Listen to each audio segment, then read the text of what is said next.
Hello everyone, this is your teacher Sanjeev Kumar. जैसा कि आप इलेक्ट्रोस्टैट में 12th के कोर्स में ऑलरेडी 6 वीडियो पहले देख चुके होंगे और ऐसे भी जो लोग इस वीडियो से स्टार्ट कर रहे हैं तो पहले जो है कम से कम जो भी 12th से रिलेटेड क्लास किया गया है उसको एक बार देख लें। बहुत से स्टूडेंट जो हैं ऐप से रिलेटेड क्वेश्चन पूछ रहे हैं, तो इंस्टीट्यूट में जो आपका नंबर दिया गया है उसके थ्रू खुद लिंकेज जाएगा और वो आपको टेक्निकल स्टाफ का नंबर भी कमेंट बॉक्स में दिया गया है, उसके अकॉर्डिंग अपना आप काम करेंगे। और फिलहाल तो आप डायरेक्ट देख ही रहे हैं, तो ऐप को लेकर के बहुत परेशान होने की ज़रूरत नहीं है। जैसा कि हम आपको पिछले क्लास में कुछ होमवर्क दिए थे और बोले थे कि कोई भी दिक्कत हो तो आप अपने कमेंट बॉक्स में लिखेंगे, उसके अकॉर्डिंग जो है क्वेश्चन को हम डील करेंगे। तो जो भी क्वेश्चन रहेगा उसको तो हम डील करेंगे ही। अभी जो है आपको कुछ और जो है टाइप्स ऑफ प्रॉब्लम बता रहे हैं, सिखा रहे हैं। देखो, जैसे क्वेश्चन में कहा गया कि एक चार्ज है, ये charge Q is divided into 2 parts,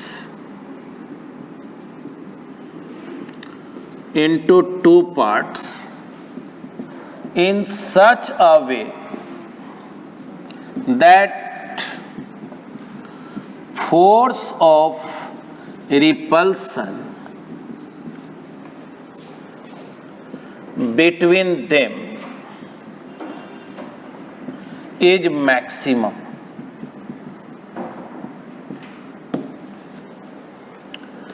Find value of each part.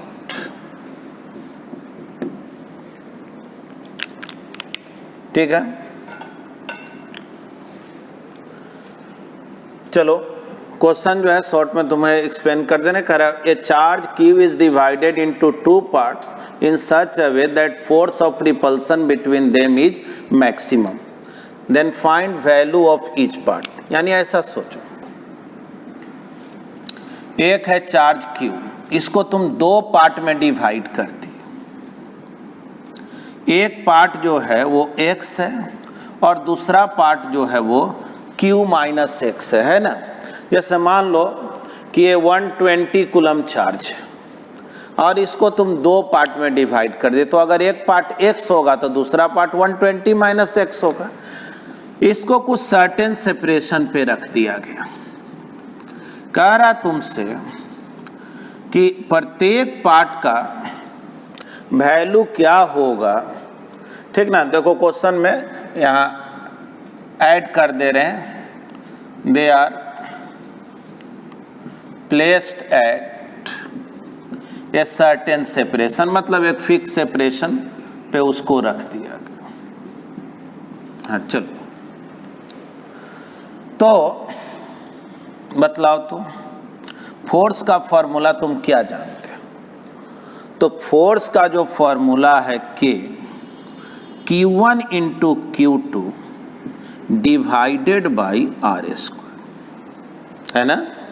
Q1 into Q2 by R²। Q1 के जगह x, Q2 के जगह Q minus x, K by R², Q into x minus x²। देख लो, इस पूरे term में केवल x variable है, बदलने वाला केवल x है, बाकी सब टर्म कांस्टेंट है। K कांस्टेंट है, R कांस्टेंट है, Q कांस्टेंट। अब बोलेंगे क्वेश्चन में कह रहा ये बतलाओ x का वैल्यू क्या हो कि फोर्स मैक्सिमम हो। तो देखो ये तुम 11th में या मैथमेटिक्स में डिफरेंशिएशन वगैरह सीखा होगा, तो वहाँ पे तुमको सिखाया गया था कि कोई भी अगर इक्वेशन दिया रहे x के टर्म में, तो for force to be maximum dF by dx should be equal to 0। यानी इसका डिफरेंशिएशन अगर निकालोगे x के रिस्पेक्ट में तो वो 0 होना चाहिए, है ना। बोलेंगे for force to be maximum देखो जो भी स्टूडेंट बहुत कैलकुलस वगैरह नहीं जानता है तो ये बहुत ज़्यादा दिमाग लगाने वाला टर्म नहीं है, थोड़ा सा समझा देंगे उससे भी समझ जाओगे। लेकिन हम एक पैरेलल में 11th का लेक्चर दे रहे हैं, वेक्टर वगैरह में भी दिक्कत हो तो वो सब भी देख सकते हो, और उसमें भी हम वो बेसिक मैथमेटिक्स सिखाएंगे। तो for force to be maximum dF by dx should be equal to 0, यानी इसका डिफ्रेंसिएशन x के रिस्पेक्ट में 0 होना चाहिए, ये कैलकुलस का रूल है। तो देखो k बाई आर स्क्वायर तो ज्यों कहते हैं q इंटू एक्स, तो x का डिफ्रेंसिएशन x के रिस्पेक्ट में 1 होता है और x स्क्वायर का डिफ्रेंसिएशन 2x होता है। जैसा कि तुम मैथमेटिक्स में पढ़ते हो, जैसे मान लो तुमसे कोई कहे x टू दी पावर 3 का डिफ्रेंसिएशन x के रिस्पेक्ट में क्या होगा, तो जो पावर है वो आगे लिख दो और एक पावर कम करके ऊपर लिख दो। वैसे ही x पर पावर 2 है तो डिफ्रेंसिएशन क्या होगा 2x, एक पावर कम करके लिख दो, तो देखो वही 2x लिखा गया। देखो k बाई आर स्क्वायर इधर तो 0 हो गया, तो q minus 2x is equal to 0, यानी 2x कितने के इक्वल हो गया q के, तो बतलाओ तो x किसके इक्वल हो गया q बाई 2 के। बस यही आंसर हो गया। मतलब कि इस चार्ज को दो पार्ट में इक्वली डिवाइड करोगे, हाफ हाफ डिवाइड करोगे, तो उसके बीच लगने वाला जो फोर्स है वो मैक्सिमम होगा, है ना। तो चलो इसका एक स्क्रीनशॉट ले लो।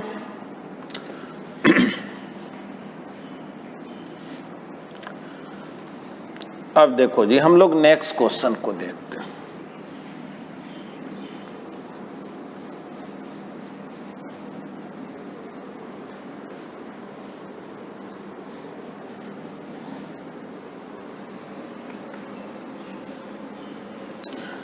जैसे तुम में से कुछ स्टूडेंट कमेंट बॉक्स में भी लिखा कि सर एनसीईआरटी बुक का जो क्वेश्चन है उसको भी बताएंगे, तो बिल्कुल एनसीईआरटी का क्वेश्चन और भी सिंपल ही है, उसको भी ट्राई करना, आज होमवर्क को भी देंगे, है ना।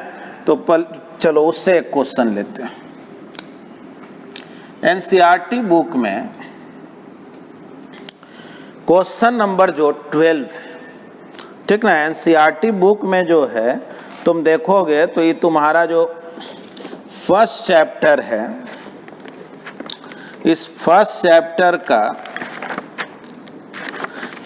तुम्हारे बुक के अकॉर्डिंग एससी वर्मा में फर्स्ट चैप्टर का नाम है इलेक्ट्रिक फील्ड एंड पोटेंशियल, इसमें नाम है इलेक्ट्रिक चार्जेज एंड फील्ड।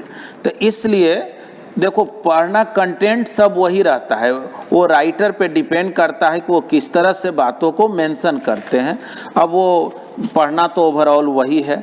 अब जैसे इस बुक में तुम्हारा 1.12 जो प्रॉब्लम है उसमें क्वेश्चन में कहा जा रहा है कि क्वेश्चन एक बार पढ़ दे रहे हैं तुमको।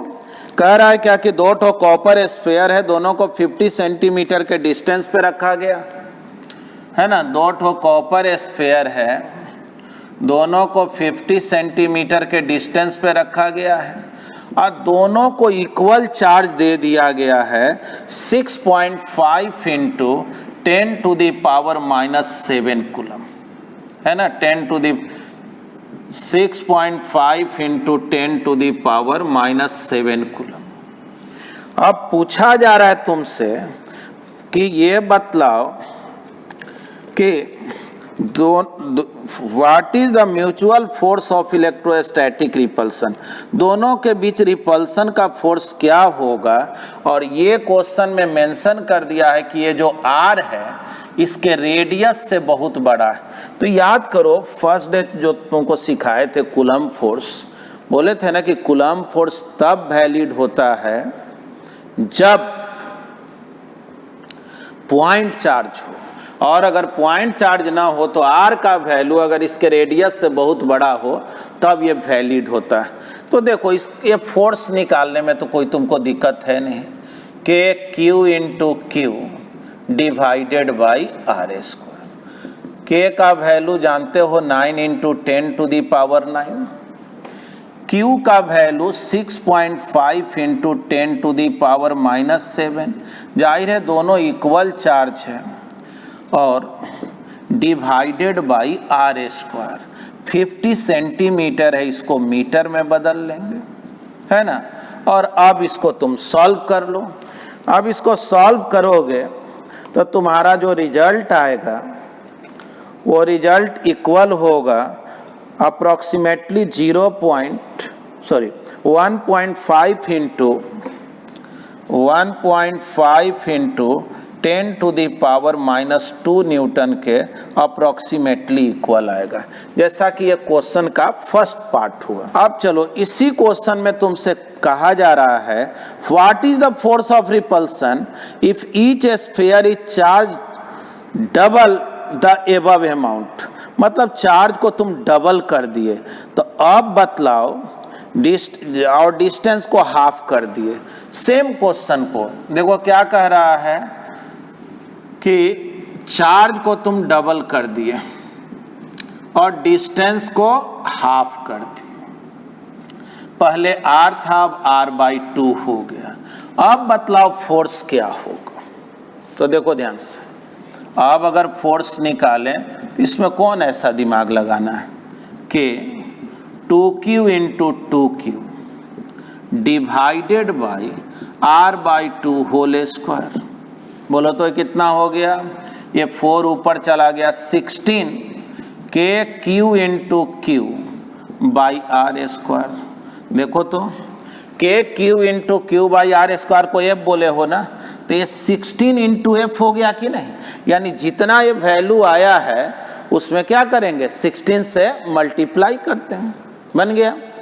चलो ये तो क्वेश्चन बहुत सिंपल है, लेकिन हम ये क्वेश्चन इसलिए लिए क्योंकि इसी पर बेस्ड जो है तुम्हारा क्वेश्चन नंबर 13 भी है ना। 1.13 जो क्वेश्चन है एनसीईआरटी बुक में, अब उसको तुम देखना। अब देखो फिर से क्वेश्चन वही है, कह रहा क्वेश्चन में क्या, पहले तो एक काम करो तुम लोग, इसका एक स्क्रीनशॉट ले लो। देखो तुमको मालूम है कि फोर्स का वैल्यू इतना आया है, इस रिजल्ट का हम लोगों को ज़रूरत पड़ेगा, लेकिन एक स्क्रीनशॉट ले लो जिससे 30 नंबर प्रॉब्लम को तुमको जो है हम बेहतर ढंग से बता सकें। चलो अब आगे काम करते हैं। देखो अब आगे क्वेश्चन क्या कह रहा है।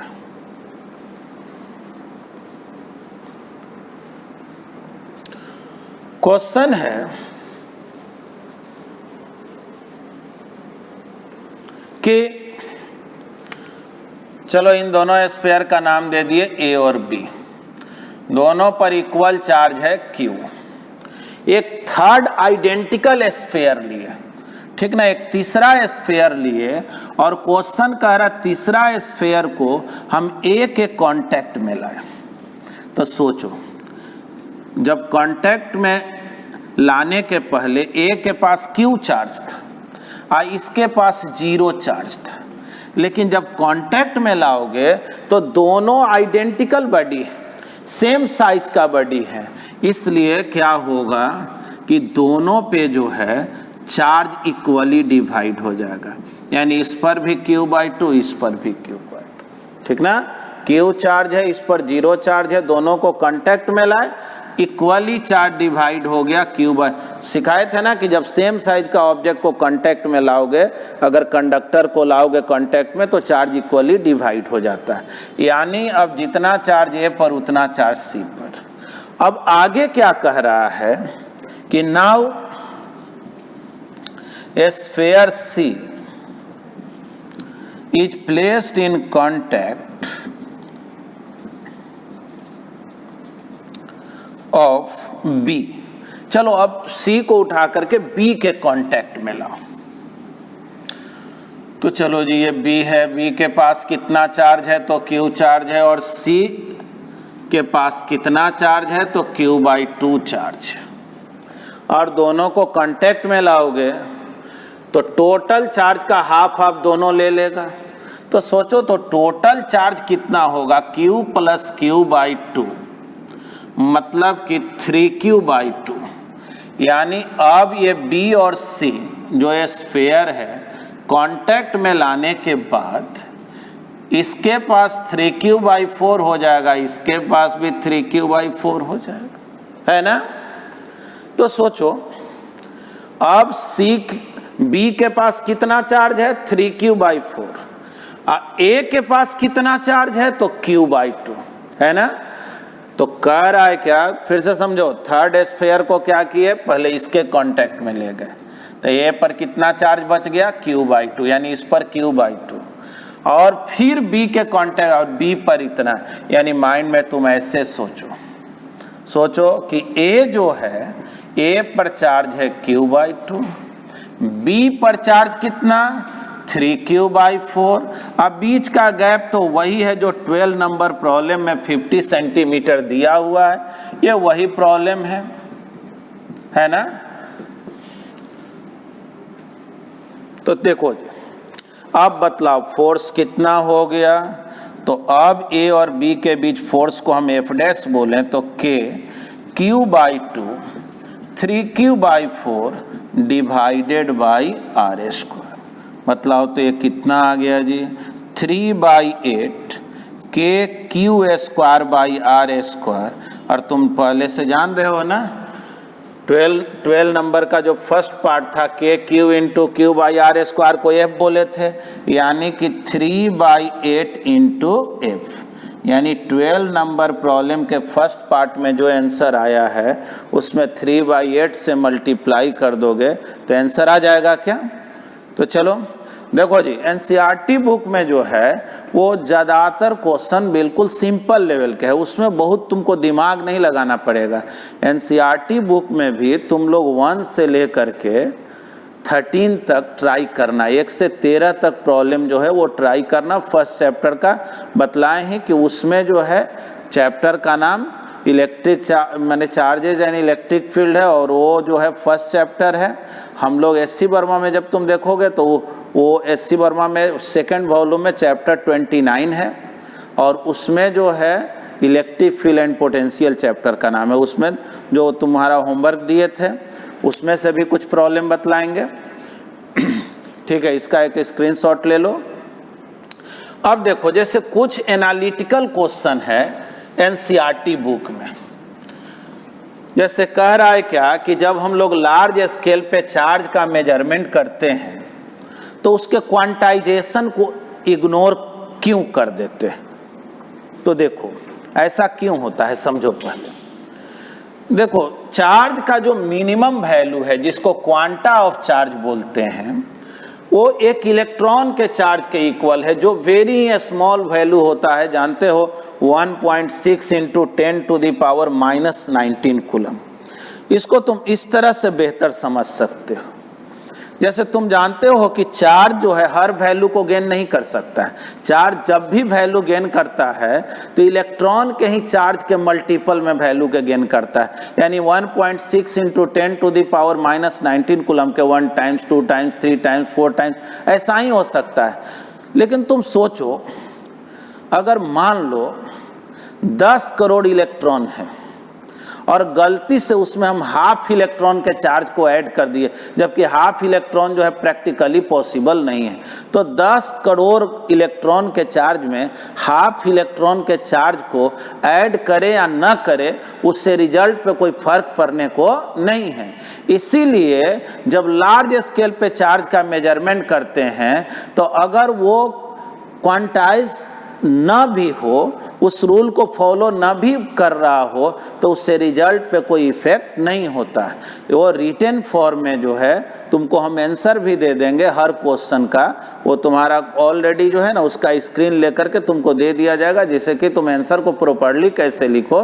बस फिलहाल ये जानना कि जो चार्ज का क्वांटा है, जो मिनिमम वैल्यू है, वो इतना कम होता है कि जब लार्ज स्केल पे चार्ज को मेजरमेंट करते हैं तो उसके क्वांटा को इग्नोर भी करेंगे तो रिजल्ट पे कोई वैसा अप्रिशिएबल चेंजिंग नहीं आता। फिर कुछ एनालिटिकल क्वेश्चन है कि कोई ग्लास रॉड को अगर सिल्क पे तुम रगड़ते हो, रब करते हो, तब क्या इफेक्ट होगा। तो देखो, इस तरह के केसेज में फ्रिक्शन के कारण, तुमको याद होगा बोले थे कि चार्ज करने का जो मेथड होता है by friction, bye conduction and by induction.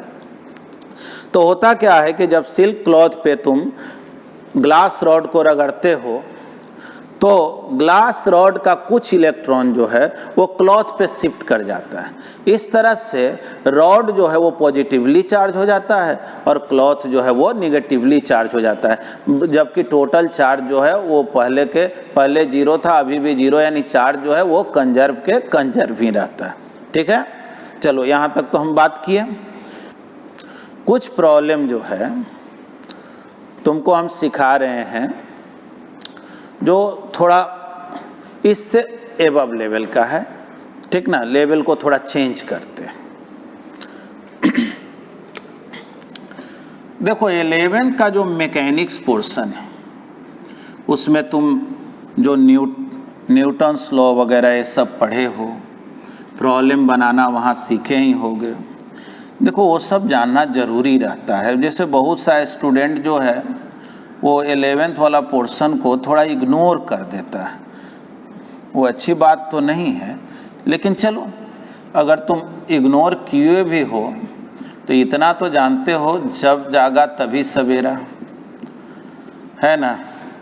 लेकिन इतना ये भी जान रहे हो कि भाई मेहनत करना पड़ेगा, देर से ही सही, जब कोशिश कर रहे हो सीखने का तो थोड़ा मेहनत करोगे तो सीख जाओगे। जैसे देखो एक क्वेश्चन में कहा जा रहा है कि दो ठो आइडेंटिकल स्ट्रिंग है ना, दोनों का लेंथ L,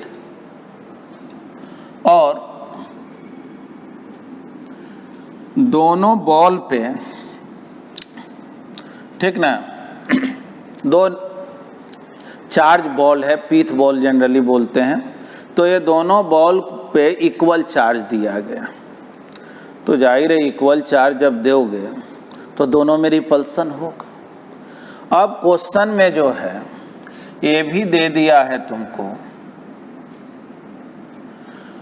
कि रिपल्सन के कारण ये जो दोनों स्ट्रिंग है एक दूसरे से 2 थीटा एंगल बना रहा है।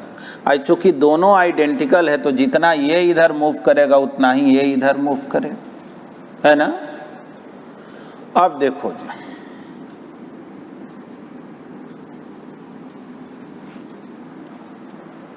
मान लो तुमसे पूछा जाए कि स्ट्रिंग में टेंशन कितना होगा, ये सब कैसे कैलकुलेट करोगे। जैसे अगर तुम लोगों के पास एस.सी. वर्मा का बुक हो, नहीं हो तो हम कम से कम एक बार क्वेश्चन को पढ़ दे रहे हैं तुम्हारे लिए।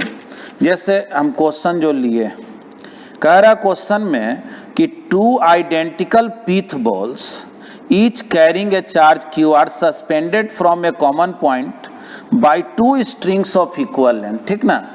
इक्वल लेंथ के 2 स्ट्रिंग से हम लोग 2 ठो आइडेंटिकल बॉल को लटका दिए, और बतलाव इनका मास कितना होगा अगर इस पोजीशन में रुका हुआ है। दोनों बॉल का मास सेम है, मास मुझे कैलकुलेट करना है ना। एस.सी. वर्मा के बुक में एक क्वेश्चन बनाओगे तो ये क्वेश्चन नंबर तुमको 25 मिलेगा। चलो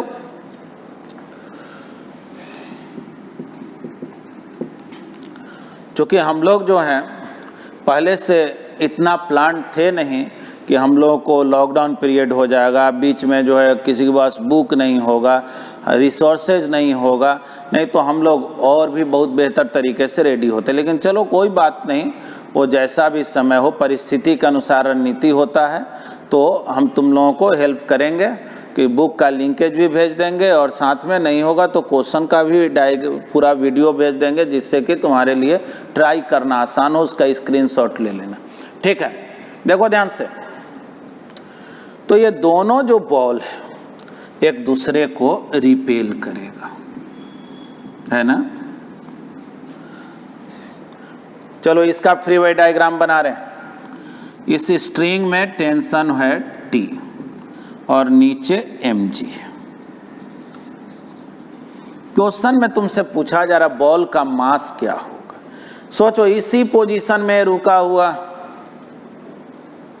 तो एक बात बतलाओ, कोई भी ऑब्जेक्ट जब रेस्ट में होता है तो इसका मतलब क्या होता है, उस पर लगने वाला नेट फोर्स 0, यानी जितना अपवर्ड फोर्स उतना डाउनवर्ड फोर्स, जितना लेफ्ट में फोर्स उतना राइट में फोर्स। तो देखो जी,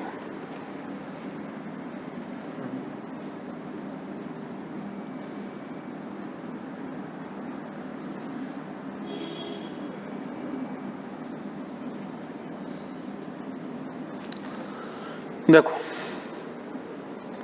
ये एंगल थीटा, तो ये भी थीटा। देखो कुछ स्टूडेंट को फोर्स को कंपोनेंट में ब्रेक करने नहीं आता। कुछ लोग याद किए हुए रहते हैं कि एक्स में कॉस और वाई में साइन। बिल्कुल नहीं, जिधर थीटा एंगल बने ना उधर कॉस, यानी ये हो गया टी कॉस थीटा और इधर क्या हो गया टी साइन थीटा। ठीक है, अब इसी पोजीशन में ये बॉल रुका हुआ, तो बोलेंगे फॉर इक्विलिब्रियम ये रुका हुआ है, यानी टी साइन थीटा किसके इक्वल एफ के और टी कॉस थीटा किसके इक्वल एम जी के, है ना। तो equation first divided by second करोगे तो टेंशन कैंसिल हो जाएगा। तो sine theta by cos theta F by M G, यानी टेन थीटा कितना हो गया जी, तो टेन थीटा हो गया एफ बाई एम जी। बोलो एम कितना हो गया, F by G tan theta. अब बोलो एफ के जगह क्या लिखें, तो one by G tan theta. F के जगह क्या लिखें K q into q divided by r square. अब समझ में नहीं आ रहा है कि आर के जगह हम क्या लिखें। अब थोड़ा सोचो तो आर के जगह क्या लिखा जाए जी। आर का मतलब ही दोनों चार्ज के बीच का सेपरेशन। तो सोचो इस ट्रायंगल में एल दिया हुआ है ना, यानी ये हाइपोटेनस दिया हुआ और निकालना है थीटा के सामने परपेंडिकुलर निकालना है। थोड़ा सोचो तो अगर लिखो sine theta is equal to perpendicular upon hypotenuse, यानी कि r by two divided by L. ये r बाई टू है, l देखो तो r कितना आ जाएगा यहाँ से, तो r 2l साइन थीटा आया क्या। ठीक ना, ऐसे भी समझो हाइपोटेनस दिया हुआ है तो ये हो गया l साइन थीटा, ये भी हो गया l साइन थीटा, तो पूरा गैप कितना हो गया 2l साइन थीटा। यानी जहां आर स्क्वायर लिखना है वहां क्या लिख देंगे 2l sine theta whole square. बस अब इसी को सॉल्व कर दो।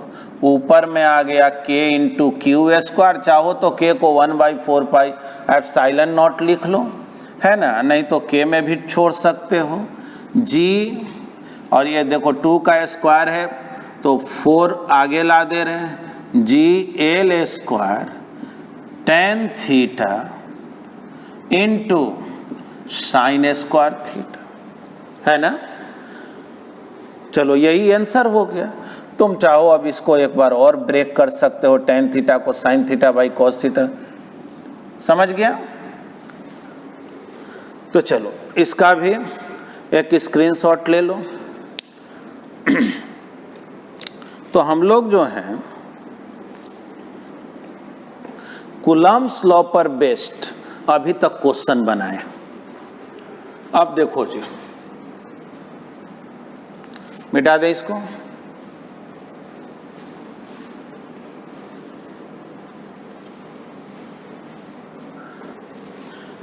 देखो धीरे धीरे जो है क्वेश्चन का लेवल जो है वो चेंज होगा, और तुम अगर मेरे साथ बने रहे, सही ढंग से बढ़ते रहे तो कुछ भी हार्ड नहीं लगेगा।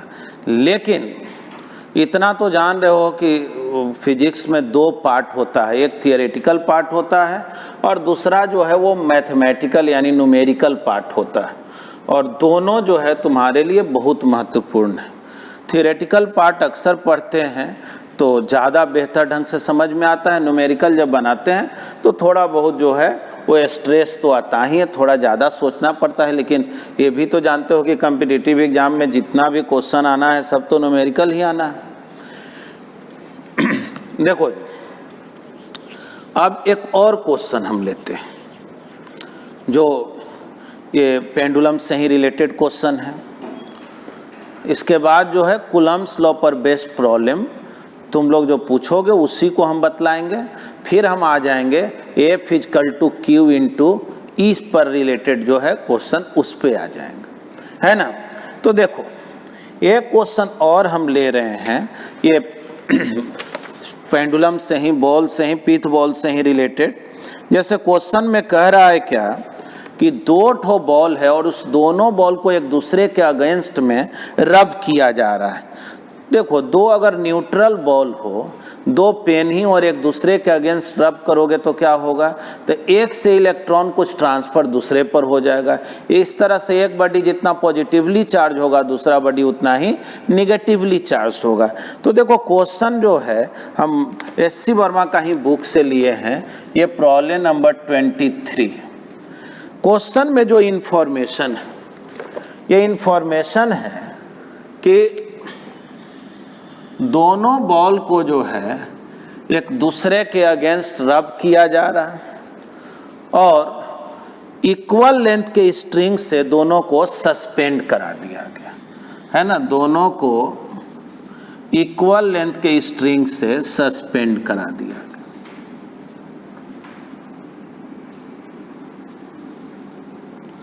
सब वैल्यू वगैरह दिया हुआ है।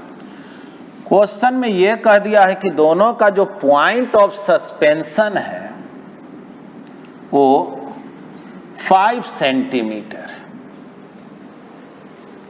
इसके अलावे जो इंफॉर्मेशन क्वेश्चन में दिया हुआ है कि स्ट्रिंग का जो लेंथ है वो 20 सेंटीमीटर है,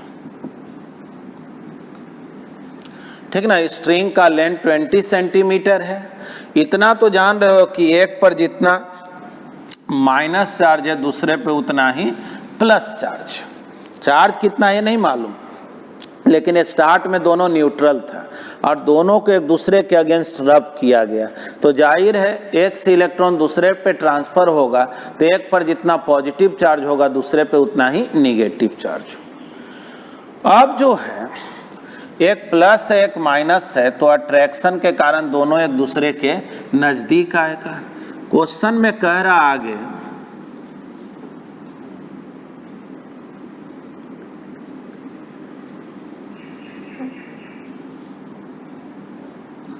कि जब दोनों इक्विलिब्रियम में रहता है, यानी जिस पोजीशन में आकर के दोनों रुक जा रहा है, उस समय इन दोनों के बीच का जो सेपरेशन है, इन दोनों के बीच का जो गैप है वो 3 सेंटीमीटर है, ठीक ना। अब इन दोनों के बीच का गैप 3 सेंटीमीटर दिया हुआ। चलो एक बार क्वेश्चन को फिर से हम पढ़ दे रहे हैं। कह रहा है क्या, 2 identical pith balls are charge by rubbing against each other, they are suspended from a horizontal rod through 2 strings each of length 20 centimeter and the separation between the point of suspension is 5 centimeter. In equilibrium, the separation between the balls is 3 centimeter. Find the mass of each ball and the tension in the string. The charge of each ball is 2 into 10 to the power minus 8 coulomb. यानी charge का value दिया हुआ 2 into 10 to the power minus 8 coulomb. Charge दे दिया और क्या पूछ रहा है, मास पूछ रहा है। चलो ठीक है, कोई बात नहीं, दोनों आइडेंटिकल है, एक जैसा है, दोनों का मास इक्वल है। इतना जान रहे हो एक पर माइनस में चार्ज है और दूसरे पर प्लस में चार्ज। तो सोचो, तुम कोई एक बॉल पर सोचो, ये माइनस चार्ज है तो ये इसको क्या करेगा, अट्रैक्ट करेगा। इधर टेंशन और नीचे लग रहा mg, है ना, नीचे लग रहा mg। इस एंगल को अगर थीटा बोले तो जाहिर है ये भी क्या हो जाएगा, थीटा अल्टरनेट एंगल होने के कारण। थोड़ा सोचो तो ये 5 सेंटीमीटर, ये 3 है तो ये कितना, ये 1 सेंटीमीटर, ये भी कितना 1 सेंटीमीटर। सोचो तो तुम आसानी से थीटा तो कैलकुलेट कर सकते हो ना। कैसे, इस ट्रायंगल में सोचो, अगर तुम साइन थीटा निकालोगे तो कितना आएगा, sine theta perpendicular upon hypotenuse. Hypotenuse तो यही ना स्ट्रिंग है जो हाइपोटेनस का रोल कर रहा है, यानी 1/20 हुआ, है ना। देखो कुछ तुमको मैथमेटिकल अप्रोक्सीमेशन बता रहे हैं, जैसे साइन थीटा का वैल्यू 1/20 है, 1 से बहुत कम है। जब साइन थीटा का वैल्यू 1 से बहुत कम हो जाए ना, तो साइन थीटा और टेन थीटा अप्रोक्सीमेटली इक्वल हो जाता है। जैसे तुम याद करो, साइन थीटा तुम क्या पढ़ा था, परपेंडिकुलर अपॉन हाइपोटेनस। तो इसके हेल्प से अगर टेन थीटा निकालो 1/20, देखो तो बेस 399 होगा क्या, और टेन थीटा जब निकालोगे तो 1/√399। देखो तो ये भी अप्रोक्सीमेटली 1/20 ही आया कि नहीं। यानी कि थीटा जब बहुत छोटा हो तो sine theta is approximately equal to tan theta. ये हम लोगों को कैलकुलेशन में हेल्प करता है ना। अब चलो इक्वेशन लिखो। तो इक्वेशन लिखने के पहले थोड़ा सा फ्री बॉडी डायग्राम को प्रॉपर्ली एक्सप्लेन करना होगा। तो इधर t है, तो इधर कितना हो गया, t cos थीटा, और इधर हो गया t sin थीटा। सोचो, अब इक्वेशन लिखते हैं, t sin theta is equal to f and t cos theta is equal to mg। देखना क्या निकालना है, तो मास निकालना है, फिर टेंशन निकालना है, तो कोई बहुत दिमाग नहीं लगाना है। दोनों को डिवाइड करो। Equation first divided by second, tan theta is equal to F by M G, है ना। एम निकालना है, एम कितना हो गया 1/g टेन थीटा, और F क्या होता है जी, तो K Q into q by r square, है ना। फोर्स का मैग्नीट्यूड लिख रहे हैं।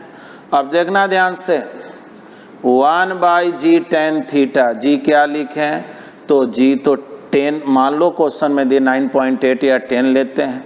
टेन थीटा क्या लिखें जी, तो देखो टेन थीटा या साइन थीटा हो, दोनों तो अप्रोक्सीमेटली इक्वल है, यानी दोनों यहाँ क्या लिख देंगे 1/20। तो चलो ये 1/20 हो गया। k के जगह क्या लिखें, 9 into 10 to the power 9। q कितना लिखें, तो देखो q का वैल्यू 2 into 10 to the power -8 whole square दिया हुआ है, डिवाइडेड बाई आर स्क्वायर। तो r जो है इन दोनों के बीच का सेपरेशन है, जो क्वेश्चन में दे दिया है 3 सेंटीमीटर है, यानी 3 into 10 to the power -2 whole square. थोड़ा देखो तो अब इसको सॉल्व करके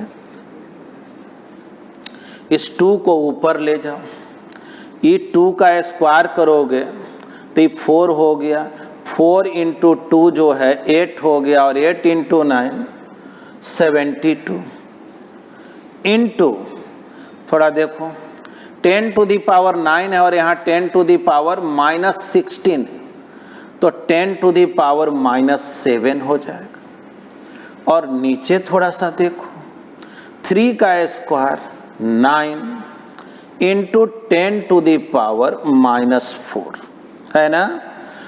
तो देखो तो कितना हो गया, 9 8 जा 72, और ये हो गया तुम्हारा ये 10 टू दी पावर -3, इतना केजी बोलेंगे, है ना। अगर इसी को तुम ग्राम में बदलते तो बतलाओ क्या हो जाता, कारण कि ये तो ऐसा यूनिट में हम लोग सॉल्व किए हैं, इसको ग्राम में सॉल्व करते तो जाहिर है ये 8 ग्राम हो जाएगा क्या, 1000 से मल्टीप्लाई करोगे, समझ गया। तो इस तरह के क्वेश्चन को कैसे ट्राई लेंगे ये तो समझ गए ना। तो चलिए इसका स्क्रीनशॉट ले लें, ठीक ना। और जैसे यही जी का जो वैल्यू है तुम 9.8 लोगे तो आंसर थोड़ा सा डिफर करेगा। हम लोग जी का वैल्यू अपने कैलकुलेशन के सुविधा के लिए 10 ले लिए हैं, ऐसे क्वेश्चन में जो दिया हुआ रहता है जी का वैल्यू उसको हम लोग पुट करते हैं। अब चलो इसी का एक पार्ट और है, दूसरे पार्ट में क्या पूछ रहा है, दूसरे पार्ट में पूछ रहा है कि बतलाओ स्ट्रिंग में टेंशन क्या होगा। देखो ऐसा जब भी क्वेश्चन रहे एक तो तुम जान रहे हो टेंशन निकालना यहाँ से भी अब आसान हो गया। मास तुमको मालूम है, टी जो है तुमको निकालना है, और कॉस थीटा, जब साइन थीटा मालूम है तो कॉस थीटा भी मालूम है। और नहीं तो देखो दूसरा तरीका है ना, इन दोनों को स्क्वायर करके ऐड कर दो। स्क्वायर करके जब ऐड करोगे तब जो है टी स्क्वायर कॉमन हो जाता है, sine square theta plus cos square theta 1 हो जाता है, तो F square plus M G square. हालांकि यहाँ पे आसान ये है कि तुम इक्वेशन सेकंड में चले जाओ, फ्रॉम इक्वेशन सेकंड, और टी कॉस थीटा है ना, T cos theta M G दिया हुआ है, इस कॉस थीटा को तुम 1 माइनस साइन स्क्वायर थीटा लिख लो, है ना। अब बतलाओ ये आसान हो गया कि नहीं है। साइन थीटा का वैल्यू तुमको मालूम है, टेंशन केवल निकालना है। 1 माइनस साइन स्क्वायर थीटा, बोलो साइन थीटा कितने के इक्वल है, तो साइन थीटा इक्वल है 1/20 के, तो ये 1/400 हो गया। अब मास 8 ग्राम है, केजी में लिखेंगे तो 8 × 10⁻³ जी के जगह 10 लिख दिए।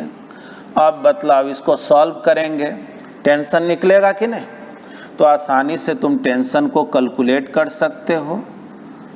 कितना हो गया 399/400 इज इक्वल टू 8 × 10⁻²। अब इसी को सॉल्व करके तुम टेंशन को कैलकुलेट कर लो, समझ गया। तो इसको हम लोग आज के क्लास में देखो, अब ऐसा है कि जो वीडियो शूट होता है तो तुम्हारे वीडियो देखने के एक दिन पहले होता है, इसलिए कमेंट बॉक्स में जो है, जो हम फर्स्ट न्यूमेरिकल का वीडियो डाले थे तो उसमें कोई भी स्टूडेंट जो है एक भी क्वेश्चन उसमें डाला नहीं कि हमको कौन नंबर पूछना है। हो सके तुम्हारे पास बुक नहीं हो, लेकिन आज का जो तुम्हारा होमवर्क है, आज का तुम्हारा होमवर्क लिख दे रहे हैं। एनसीईआरटी बुक में तुम 1.1 से लेकर के 1.13 तक, और एससी वर्मा के बुक में तुम ट्राई कर सकते हो 1 से लेकर के ट्राई तुम 30 तक करो, है ना। इस सब में बहुत जो है अब कंसेप्चुअल, देखो इलेक्ट्रोस्टैट के पॉइंट ऑफ व्यू से बहुत हम लोग डेप्थ का कोई बहुत बात नहीं कर रहे हैं। इस सब अगर क्वेश्चन अगर तुमको थोड़ा बहुत हार्ड भी लगता होगा तो नहीं ये समझ में आ रहा है कि ये सब मैकेनिक्स में हम लोग पढ़ते थे, तो एससी वर्मा का जो बुक है ना वो उसमें कॉम्पिटिटिव लेवल को ले करके चला गया, और जो तुम्हारा एनसीईआरटी बुक है उसमें 11th पोर्शन का बहुत कम ज़रूरत पड़ेगा। इसलिए ये हमेशा ख्याल रखो कि हम तुमको सब कुछ लेकर के चल रहे हैं कि तुम्हारा जो बोर्ड लेवल है तो उससे जो ऊपर जो है मेंस है, उससे भी जो हाई लेवल का क्वेश्चन है, वो सारे क्वेश्चन को हम डिस्कस करते चलेंगे। और तुमको जो क्वेश्चन पूछना होगा तो बस अब ये समझ लो कि तुम लोग जो है अगले दिन अपने कमेंट बॉक्स में डाल देना कौन कौन प्रॉब्लम में दिक्कत है। पहले हम प्रॉब्लम ही डिस्कस कर लेंगे। हाँ, जैसे तुम में से कुछ स्टूडेंट बोल रहे हैं लाइव क्लासेज के लिए, देखो ये जस्ट लाइक समझ लो बहुत अलग नहीं है, अगर तुम कमेंट बॉक्स में करोगे तो भी, लेकिन हम लोग उसके लिए भी अरेंजमेंट कर रहे हैं कि जिससे कि हम लाइव क्लासेज में भी आए और तुम अपना क्वेश्चन को एराइज कर सको और हम उसको एक्सप्लेन कर सके। वो भी बहुत जल्द हम लोग करेंगे, लेकिन फ़िलहाल जब तक ऐसा नहीं होता है तब तक इस काम को करना है।